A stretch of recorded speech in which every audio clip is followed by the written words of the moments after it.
Oh, they can be ratty. We've had all sorts of bra. We've got lacy ones, we've got big ones, little ones, maternity ones. There's all sorts of bras.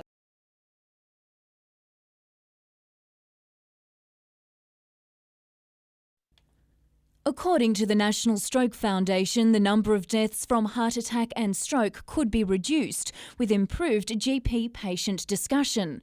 Results from an international survey released at the World Congress of Cardiology have indicated that many Australian GPs don't feel equipped to educate all of their patients. They feel that they deal with the individual risk factors for individual patients, telling them what to do and how to address them quite well. But they feel that where patients have a cluster of risk factors, more than 1, 2, 3 or 4, that they feel a bit deficient in that area. Only 1 in 4 GPs said that they speak to their high-risk patients about the chance of having a heart attack or stroke. Researchers say they're not questioning GPs' work ethic, rather it's about helping to arm them with the support they need. So what's the solution? Well, an educational computer program is being developed to calculate a patient's total risk and better prepare the GP for that heart-to-heart with their patient. It's very useful for them to be able to say, look, in the next 5 years, for example, you have a 20%, 1 in 5 chance of having a heart attack or a stroke, and that's a fairly high risk. And in that situation, the patients are generally going to take notice and look at what they can do. The Urban Division of General Practice believes part of the problem is that doctors are overworked, but they've welcomed a clinical support system or program which will help them quantify a patient's risk. Jane Goldsmith, NBN News.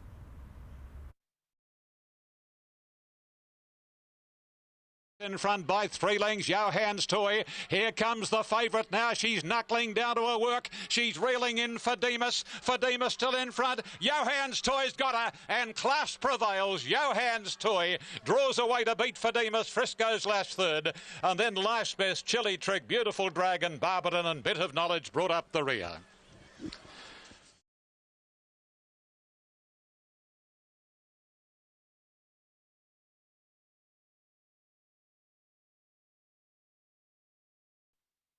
Five years ago, this sign was at the water's edge. Now it's at the top of a hill.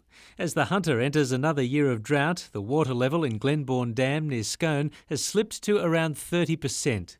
The terraced patterns around the ever-broadening foreshore show how the water has slowly slipped away. On the banks from the receding waterline, you can see where it's gone down about 1 metre a week. Without any decent rain in 5 years, the demands on the dam from irrigators, power stations and coal mines have taken their toll.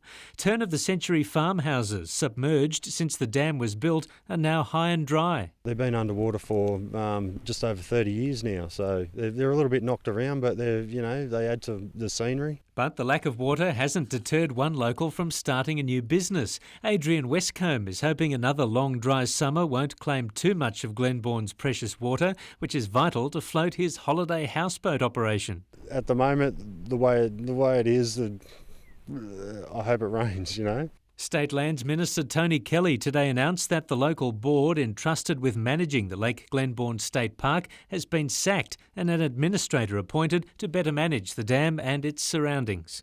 Paul Lobb, NBN News.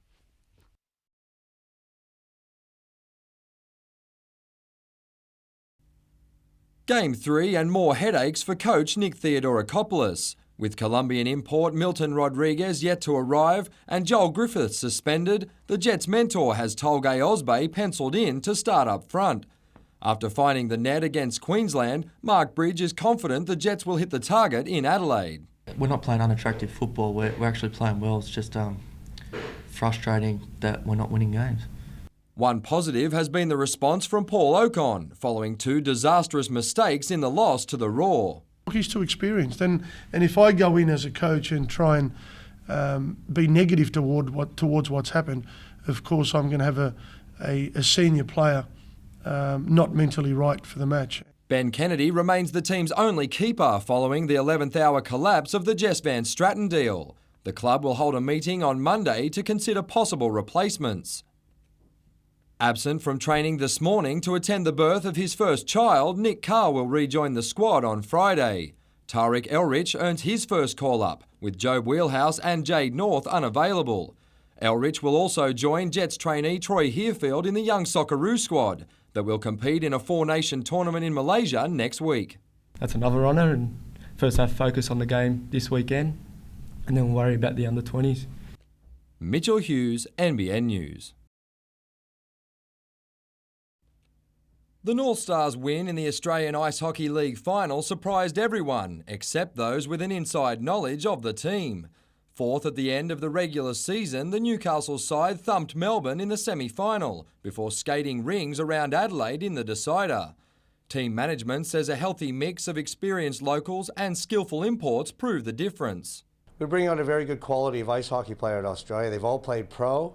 They're all outstanding hockey players, and they know what they have to do at the end of the season. While several imports will return to North American teams, local goaltender Matt Ezzy is expected back next season, along with Canadians Ray Sheffield, Rob Stark and Trevor Sherbin. Most of the guys are here for 1 year, and they'll go back, play pro hockey, go back to their lives in North America. But they certainly pass the word, and we'll be getting a lot of phone calls, a lot of great players that want to come out. With 3 national championships in the past 4 years, General Manager Gary Torres says the North Stars are here to stay. I want this to be the strongest and the biggest ice hockey dynasty ever in Australia, and I want it to be in Newcastle. The team will unveil their latest championship banner at the Warners Bay Rink tomorrow night. Mitchell Hughes, NBN News.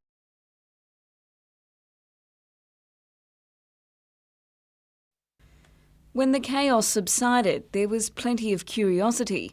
No one could understand how a driver could make such a huge error. I heard a scream and I turned around and saw the car which had reversed up over the gutter. It had hit the wall and just was at quite a speed, actually just coming back up the pedestrian footpath. After reversing 29 metres along the busy footpath, the Ford Laser only stopped when it rammed into another parked car. Ambulance officers say a man in his 60s and a woman in her 30s were knocked over by the out-of-control car. Instinctively, the woman managed to shove the pram she'd been pushing out of harm's way. The man was airlifted to hospital in a critical condition while the woman suffered leg and abdominal injuries. Sue Gibson witnessed the horror from the front desk of an office. In the car we thought was coming through the office window at us, and then the driver turned the wheel at the last second and banged the wall as on her way up, and we knew it was bad because we could hear all the commotion and the screaming. 10 o'clock in the morning, middle of Raymond Terrace. It's certainly a busy time, but luckily that more pedestrians weren't injured. The 49-year-old Lemon Tree Passage driver is assisting police inquiries. Jessica Phyllis, NBN News.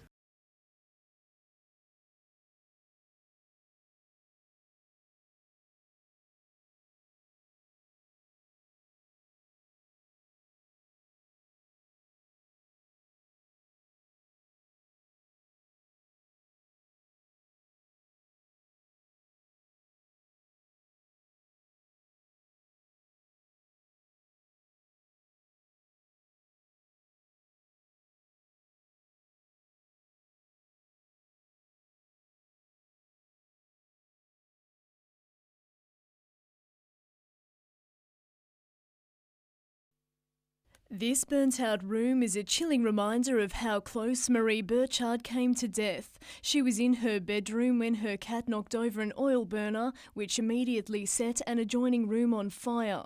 While she was only metres away, Marie didn't smell the smoke, even though it was killing her. I still have trouble coughing, and I've had the smoke inhalation for over a week. Marie only realised something was wrong once the smoke alarm went off.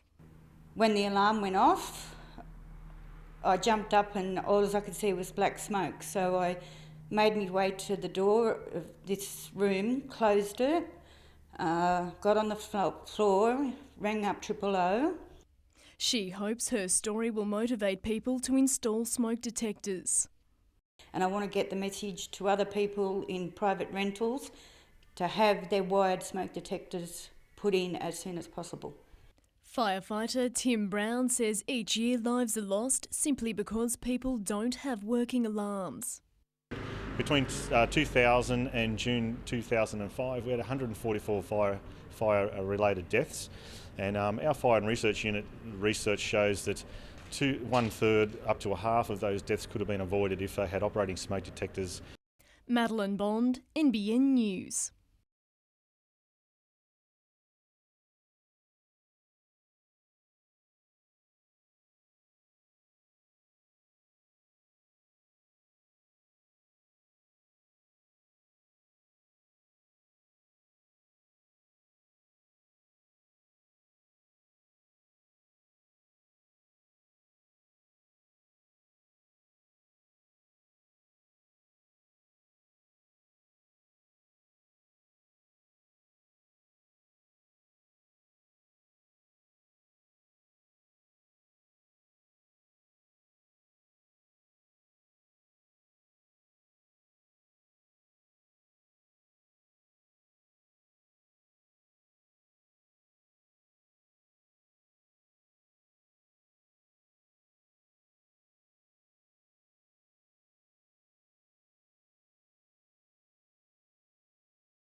Suburban mayhem is taking the film industry by storm and, according to director of the Newcastle Film Festival, could put Newcastle on the map as a major movie location. The film follows the conquests of 19-year-old mother Katrina Skinner, who's a rather promiscuous young lady.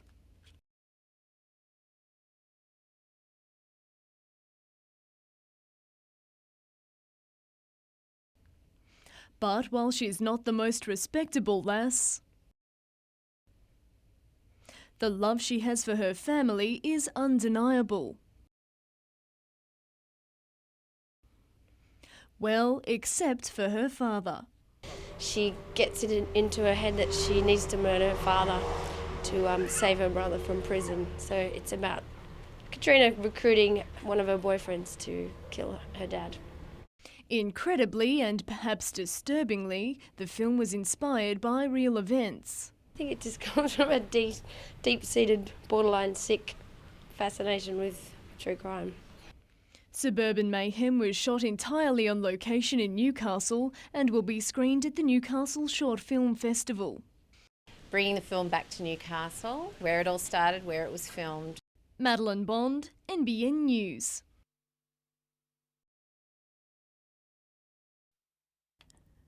After months of speculation about standing for the ALP in the seat of Newcastle, Lord Mayor John Tate has announced he may contest the Maitland seat instead, but another possibility has emerged today.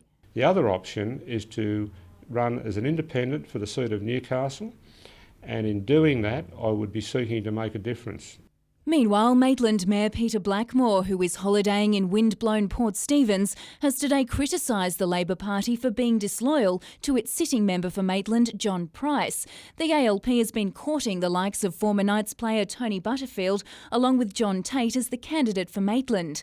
But Mr Price, who's currently overseas, hasn't yet decided if he'll step aside due to health concerns.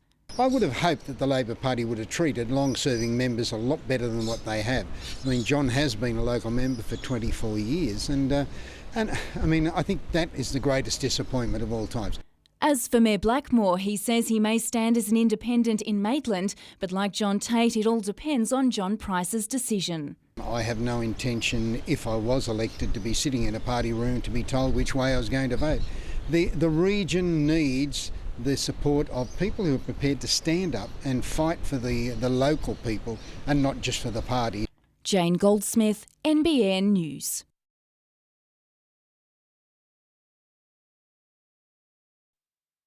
It was stormy skies over the Lower Hunter again today and rough seas closed city beaches. The surf was too rough for even this cormorant to go in fishing.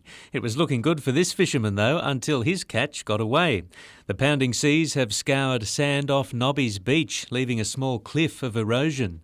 Most of the ships waiting to enter Newcastle Harbour have gone further out to sea to ride out the swell.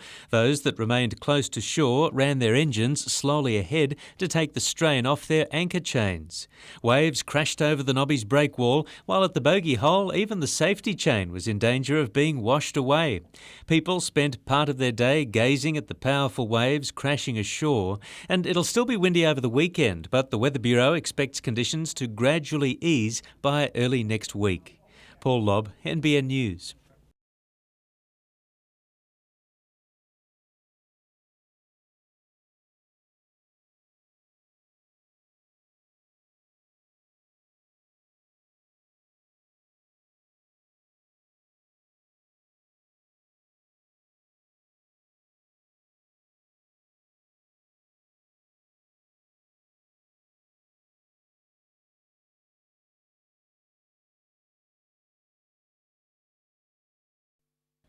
27,000 international backpackers visited the Hunter region last year, most of them staying in a Newcastle hostel.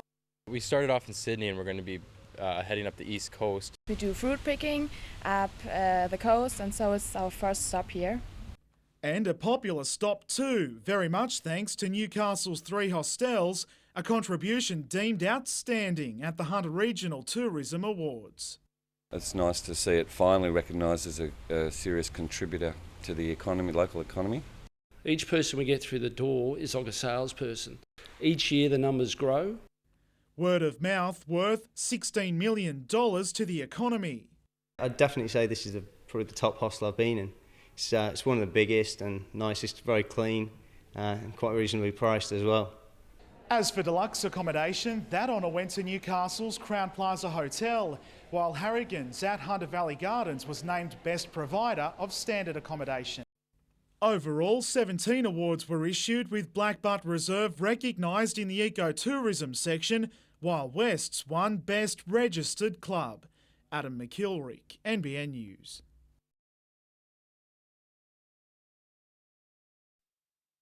Keep your fingers clear when you're feeding these beauties. Australian farmed barramundi is selling for $29 a kilo, and Nick Arena's farm is supplying 35 tonnes of fish a year. But the unique operation also grows lettuce in the backyard. We're growing barramundi in this shed here behind me, and we're utilising the wastewater to grow hydroponic vegetables. So our company does aquaculture production and also hydroponics. And we combine those two. The company here is the first aquaponics farm to set up in New South Wales. First commercial one, I think, in Australia. The federal government has granted the farm almost $600,000 to help pay for a $1.8 million expansion that will take production to 95 tonnes of fish each year. No longer can we keep punishing the offshore fish stocks. We have to produce stuff onshore. This is the sort of facility we like to see, and that's why we're putting our money where our mouth is. But this barra didn't want to be anywhere near Bob's mouth. The expansion will also include an education centre for aquaculture students and tourists, taking the workforce from 8 to 18. Paul Lobb, NBN News.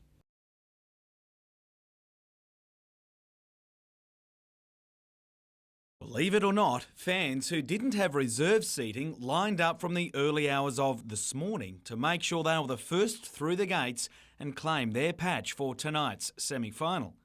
Earlier in the afternoon, the Sea Eagles arrived in enemy territory. No one was talking, but semi-finals football always brings out the butterflies and even the most experienced player, and the home side was no different. Starting to get a few little nerves, but just coming in here today for the traditional pasta feed before the big game. It's a much maligned Manly forward pack. A few are worried will dine out tonight in conditions that will suit up the middle football. Big pack, probably it's going to be pretty wet and soggy out there, so I might play into their hands a bit. It was a good battle last time, and it always is, and nothing's going to change. Probably a bit more aggressive. It's tipped to be a close finish, and it just might be a packed house that gets the home team across the line in what is Matt Gidley's curtain call in Newcastle. Yeah, no, that's great. I'd always hope, to jag a home semi, and it's a huge advantage for us to have one with the support we've got here. So hopefully we can, do the crowd proud. Coverage tonight on NBN from 7:30. Jim Callanan, NBN News.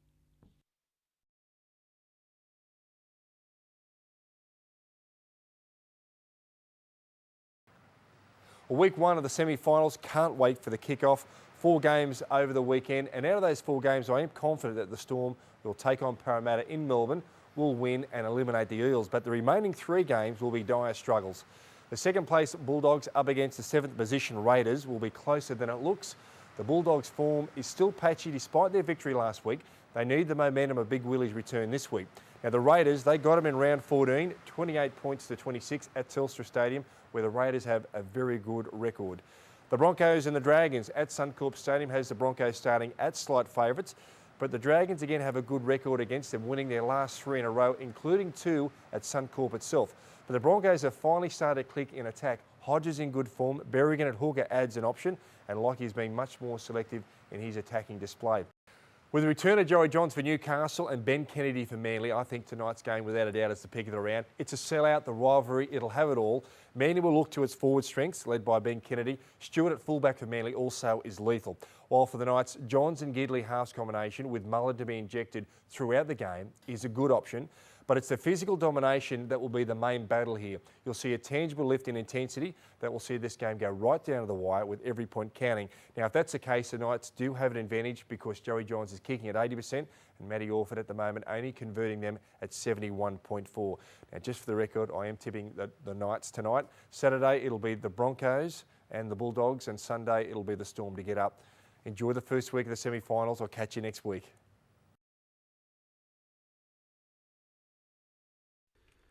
Outside of winning a tournament on the US PGA Tour this season, Nathan Green couldn't have asked for a better rookie season on the world's toughest golf circuit, and it's not hard to see why he's been turning heads. Chasing down the leaders at the Canadian Open, he dropped in 5 birdies and an eagle. Starting this tournament in 34th on the order of merit, he's the best placed of those who graduated from the Nationwide Tour, the main breeding ground for US PGA Tour aspirants. While a birdie putt on his last for the day glanced the cup, Green is still well placed in a tie for third after the opening round, and with an early tee time tomorrow, he should get the best of the conditions.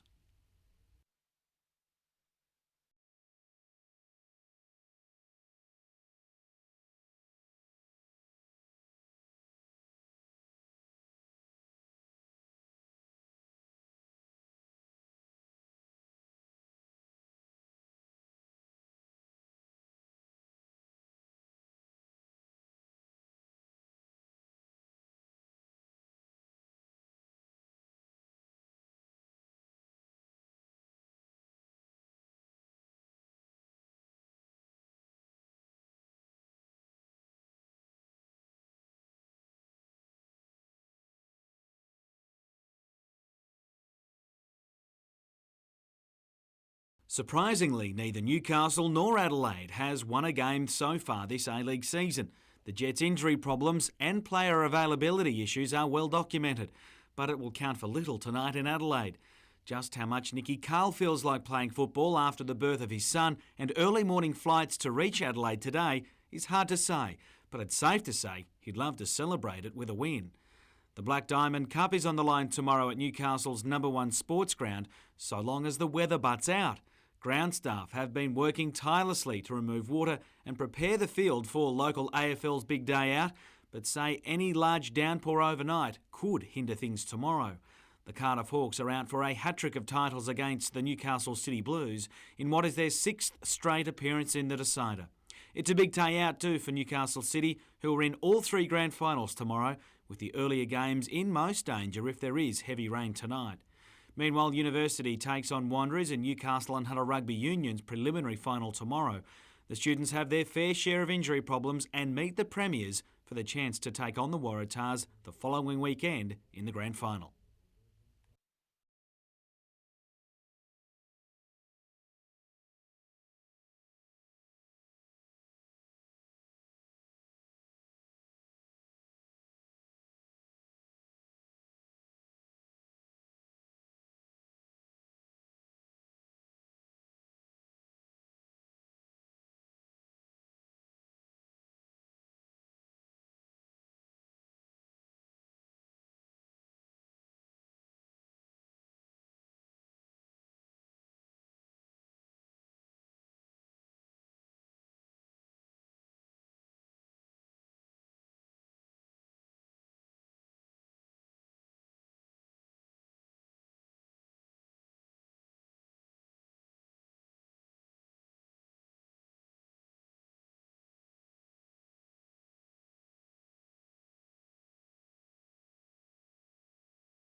It was raining cats and dogs in Adelaide overnight, and soon goals as the home side cracked Newcastle's defence after just 8 minutes.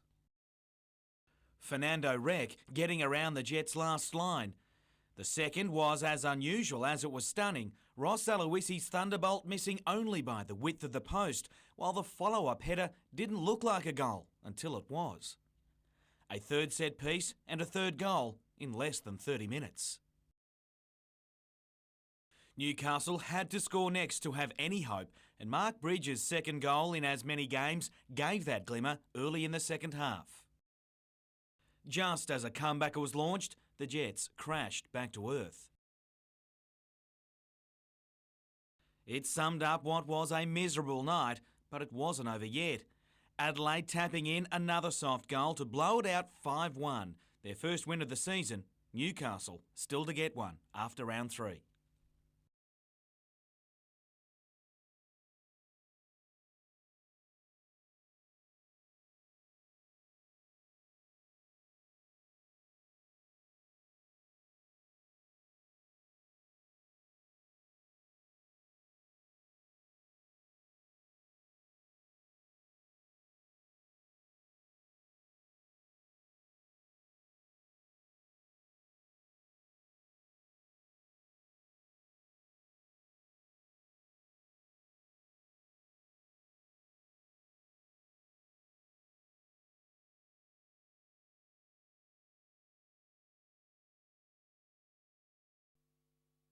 This is as close as George Keegan gets to politics these days, calling the ALP's battle between left and right a circus.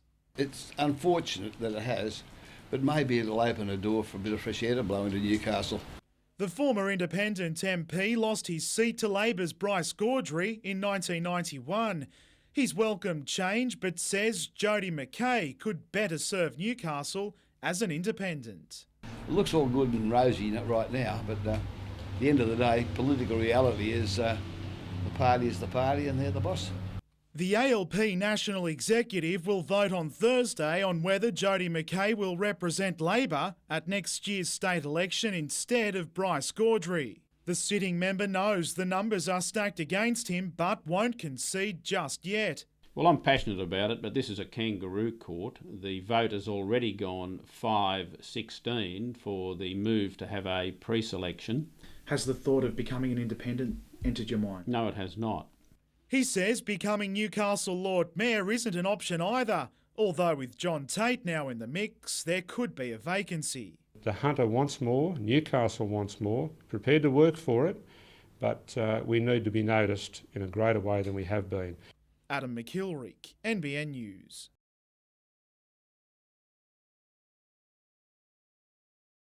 Waratah police were called to a house in Watkins Street at 4 o'clock yesterday afternoon after a Rutherford woman was shot in the leg.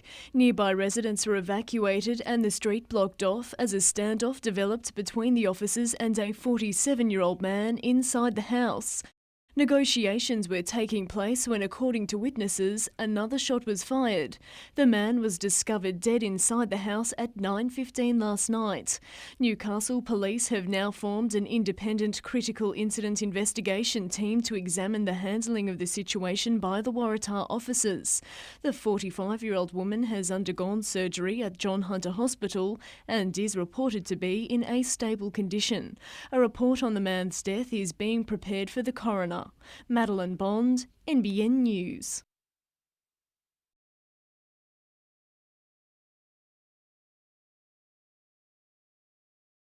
A week of eagerly awaited rain has transformed the Hunter region. What were drought-ravaged paddocks now resemble wetlands, and today Beresfield Golf Course had partially disappeared. Newcastle University had the past week's biggest fall with 159 millimetres, and the change brought work for the State Emergency Service. We've had about 75 jobs. They've varied from trees down, trees threatening property, roof damage, and also some minor flooding. But Mother Nature isn't solely to blame for the Hunters' water troubles. A burst water main wreaked havoc at Wallsend, water gushing down Longworth Street and into residents' homes. Everything is on the floor in the garage, so it's all underwater. There's stuff we've just recently moved into our house because we've been renovating, so everything in there has gone under. It's disappointing because it does make a lot of damage. The people down here on the lower part of the Wall's End area, they suffer because of that. Meanwhile, the weekend's rain caused sewer outlets at Valentine to overflow with raw sewage spilling into Lake Macquarie. Hunter Water has advised people to stay away from the area for at least the next few days. Madeline Bond, NBN News.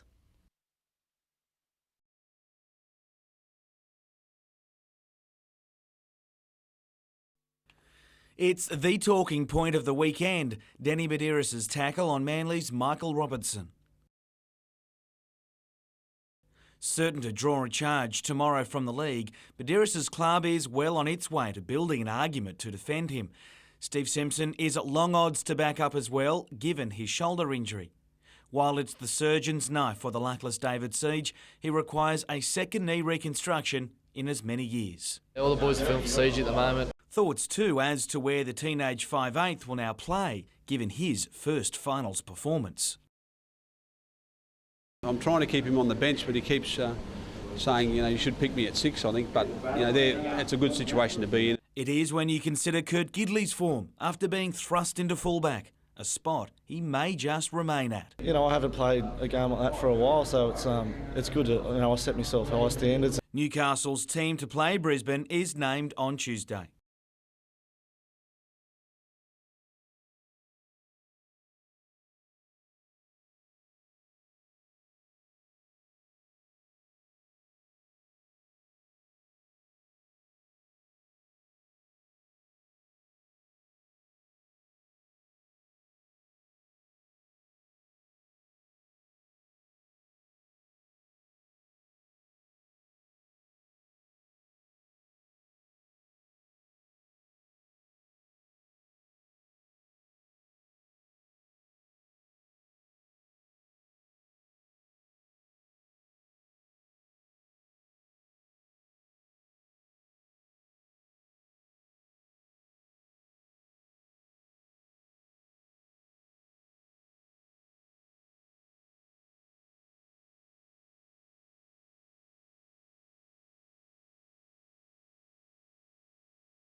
Without the past week's almost constant rain, the Lower Hunter could have been in serious trouble. Hunter Water Managing Director Kevin Young says last month the region's combined storage dropped to 66% of capacity, just 6% above water restriction levels.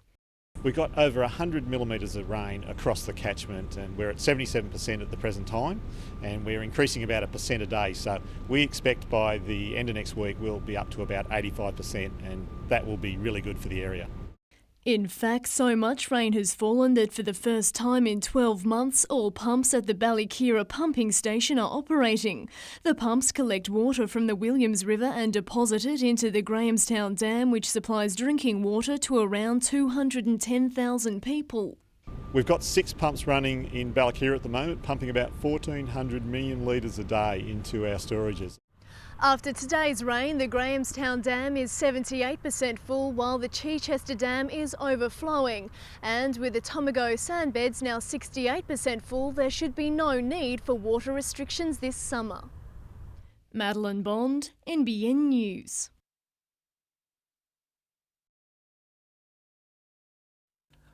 With the whole region in drought since June, this is what farmers wanted to see. Around Paterson, dams have been topped up and water lies in paddocks. The runoff a sweet sound for farmers' ears. To Department of Primary Industries agronomist Neil Griffiths, it's a case of perfect timing. It's critical at this time of year. This is absolutely glorious standing in the rain at the moment, and it won't be long, I guess we'll look for a nice sunny day to get some grass growth. The distribution of the falls over the past 7 days has been variable. Between 80 and 130 millimetres fell in the lower Hunter, while the upper Hunter recorded 30 to 80 mils. Landholders described the rain as one of the best falls of 2006, in some cases almost 12 months, and they are being encouraged to make the most of it. The way the weather's been, grab it. So I think the silage contractors and the like will be flat out in the next few weeks as well, that we've really got to make the most of this opportunity while it does exist.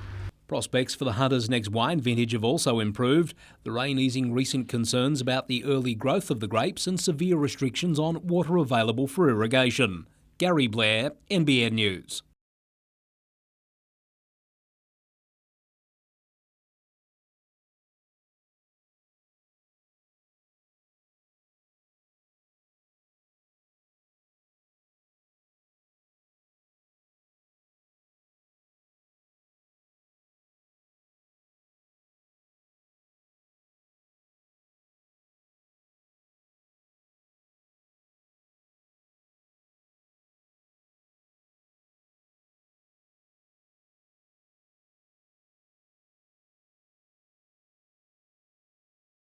Meet Steele Adams. He's not some kind of action hero, as his name might suggest, but creator of Newcastle City Council's EcoStar program.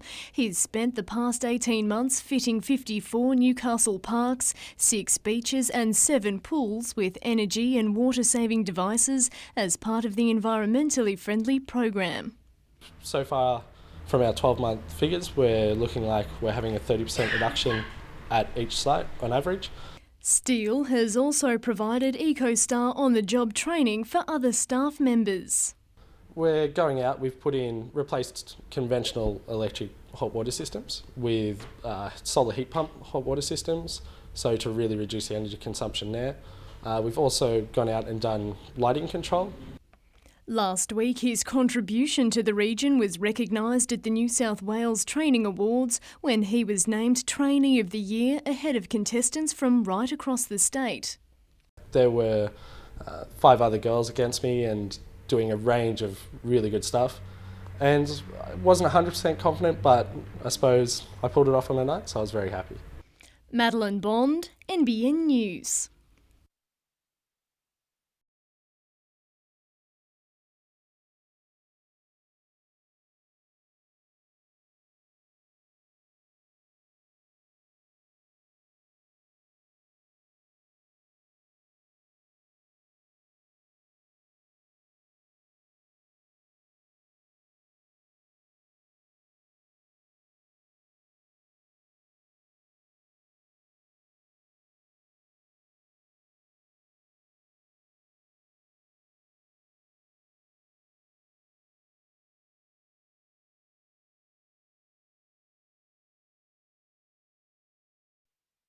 Barring a miracle appeal, Danny Badiris' season is all but over. The 2004 Dally M medalist didn't show up at today's outdoor training session, a wise move considering the weather, but with a 5-match suspension on the cards, his teammates have rallied in support. Anytime you lose one of your best players in the team in such a big game like it's going to be this Saturday night, it's disappointing, but that's just the nature of the beast, I suppose. And if Luke Quigley gets picked there, I certainly wouldn't want anyone else there in filling Danny Badiris' role.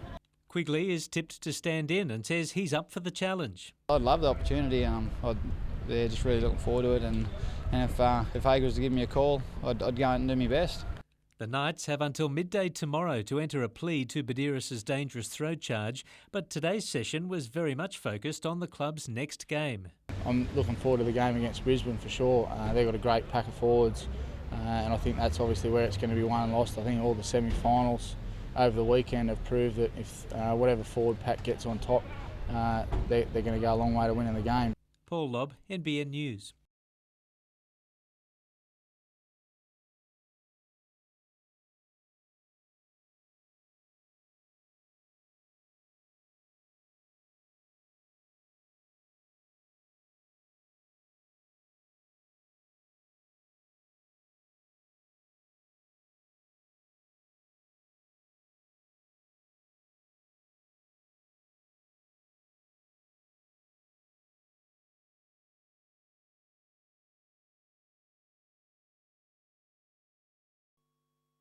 Their mums would have been proud of their freshly washed jerseys, but they didn't stay that way for long. A muddy Scone ground on a bitterly cold afternoon was the setting for this year's grand final. Scone opened the scoring with Justin Whitehead crashing across.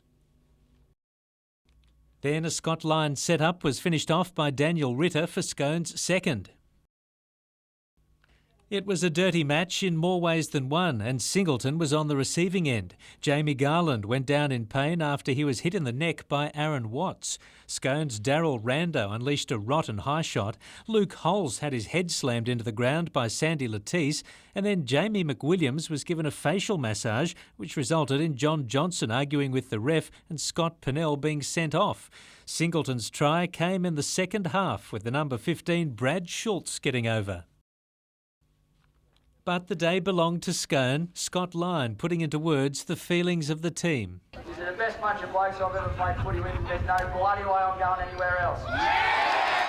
The Tooheys Trophy and the President's Shield were proudly held high, and the celebrations began for Scone, Group 21 premiers for 2006.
The fire took hold of the townhouse in Ralph Street at Jesmond at 9 o'clock last night.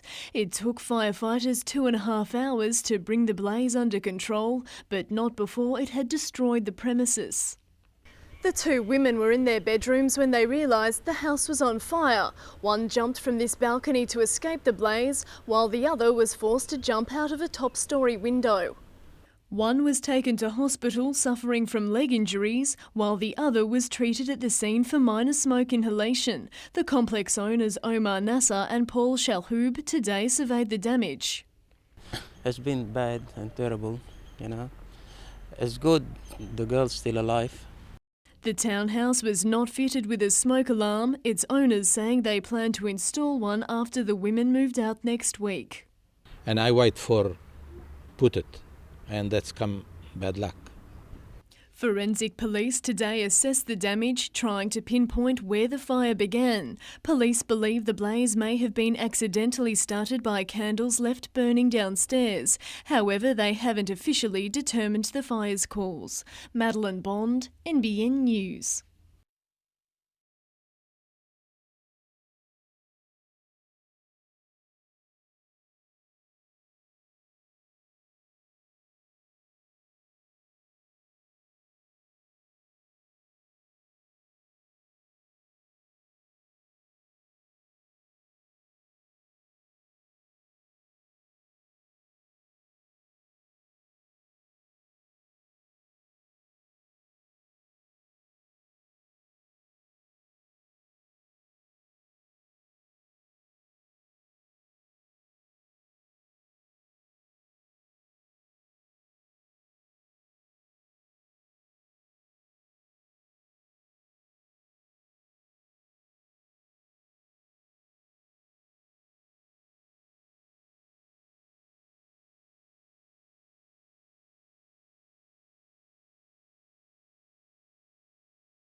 Newcastle's Dr. Peter Walk, alongside his research colleagues from Southampton University and the Imperial College in London, have discovered why people with asthma are more susceptible to colds. What we found was that cells from people with asthma actually had a deficient antiviral response, and they were very poor in producing the viral protein interferon. He says while colds are the most common cause of asthma attacks, there are very few treatments available for asthma sufferers with colds and viral infections. While our treatments control asthma when people are okay, it's when they get a cold and their asthma is triggered off that their symptoms are very poorly controlled by their current treatments. So we really do need new treatments. He now hopes to develop a new and more effective way of treating asthma sufferers with colds. Occupational therapist Nicole Bailey was born with asthma and says any progress in treating the disease would help make her life easier. If it's going to mean that I can continue doing my normal daily things, irrespective of it being winter or having a cold, it would make a huge impact on quality of life. Madeline Bond, NBN News.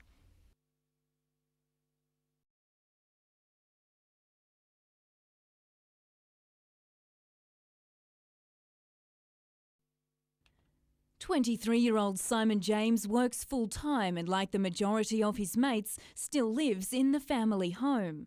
I don't have to pay any board, it's free. I sponge off my parents and I want to buy a house in the future, and rent money's dead money really.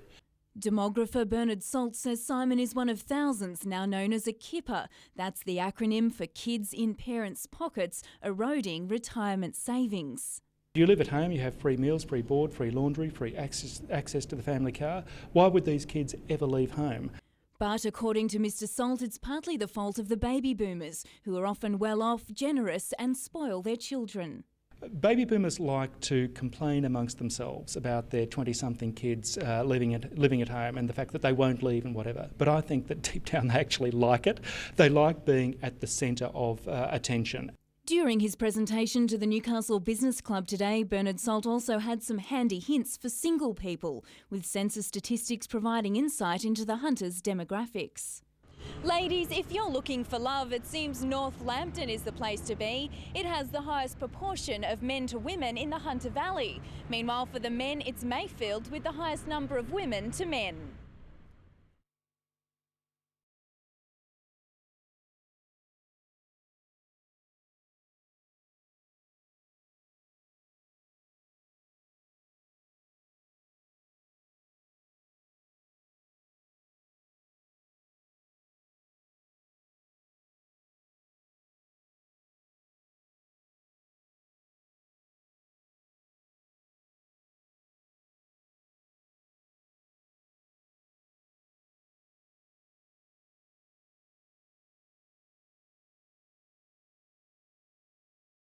A shoulder injury meant Steve Simpson was a spectator at training this afternoon, but the Knights will give the big back rower every chance to take his place against Brisbane. I think we give him until the last session or the day of the game, depending on how it's responding to treatment and how much it settles down.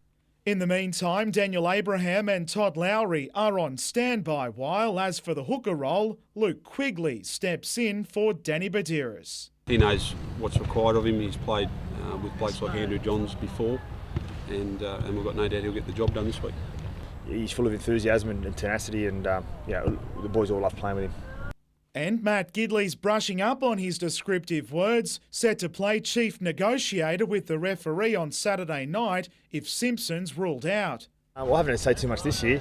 Well, Simo's gone now, isn't he? So I might have to go and look through the thesaurus and see what I can come up with this weekend. On paper, though, Andrew Johns remains captain for the sudden death semi, set to partner Jarrett Mullen in the halves. Kurt Gidley moves to fullback, while Milton Thaiday was overlooked. In the end, we're probably looking for 17 players that have been playing consistently and also been playing well. So, it's disappointing for him.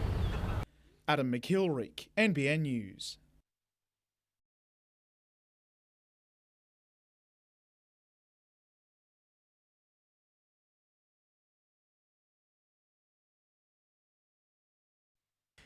After 28 years as a policeman and 2 decades as the public face of the force in Newcastle, Tony Tamplin has dealt with a diverse range of situations. And the courts declared it a disorderly house and ordered that it be closed. There was no damage to property, and just with those 2 arrests, so we consider it a great success. Now he plans to spend his weekends conducting marriage ceremonies. It's been a 3-year process of training and study, and now the 48-year-old is ready for a role poles apart from his usual contact with people as a policeman. They've either been the victim of a stealing or an assault, or a domestic incident, or even worse, some very traumatic experience in their life, and you're dealing with that all the time. Whereas now I'm going to have the fortunate occasion to be able to socialise with people at maybe their happiest when they're actually getting married. 4 couples have already been booked, to get married that is, in Tony's unique style. Ladies and gentlemen, we are gathered here today on this wonderful occasion of the marriage of John and Linda, an occasion many of us thought may never have occurred, and some of us wished it didn't occur. Sorry about that, Mum.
Tirana Fest began with a minute-long Peter Brock Memorial Rev.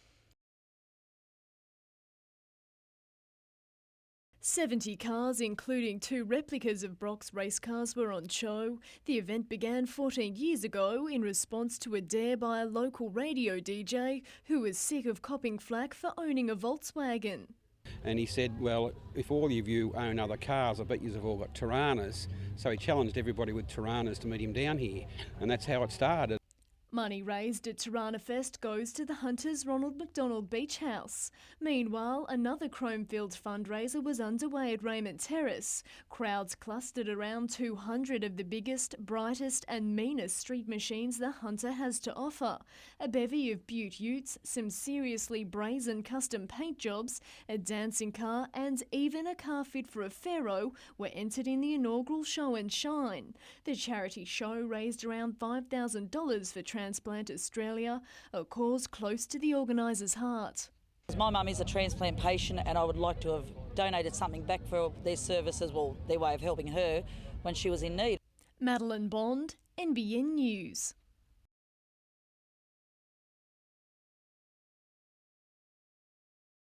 Losing dressing rooms are never a happy place, and while the shock of the loss was hard to absorb, the fact that several are now leaving the club made it even tougher. It's sad, isn't it? You know, I don't think Hayes deserves that to go out on that note, and Matthew Gidley, what he's done for the club, and everyone else is leaving it. So it's sad in that way. Yeah, it'd be highly unusual. You know, I've been here for such a long time, and I've got so many people I'd like to thank. The club's been amazing. While Gidley's bound for England, Craig Smith's playing days are over. You know, Smithy's had a really long career, and sad to see him retire like this. He shed a few tears after the game, which made a few boys a bit sad. For the coach, it's life at a new club next year with Parramatta. I've had a lot of good years at the football club as a player and as a coach, so I've got no regrets, and I think I'm more fortunate than most people to get that opportunity to work there for 6 years as a first-grade coach.